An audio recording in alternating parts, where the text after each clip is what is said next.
Hello, in this video I'm gonna show you how you can highlight a text on Canva. So if you want to highlight the whole text, you can click on the text box and then go to effects, and then over here you have background.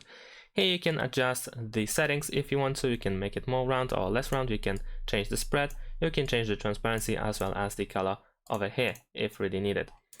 Or not, if you want to highlight only part of the text, then what you can do is, for instance, go to elements, go to shapes, click on see all, and then you can select your form of the highlight. So for instance, I'm gonna use this shape over here.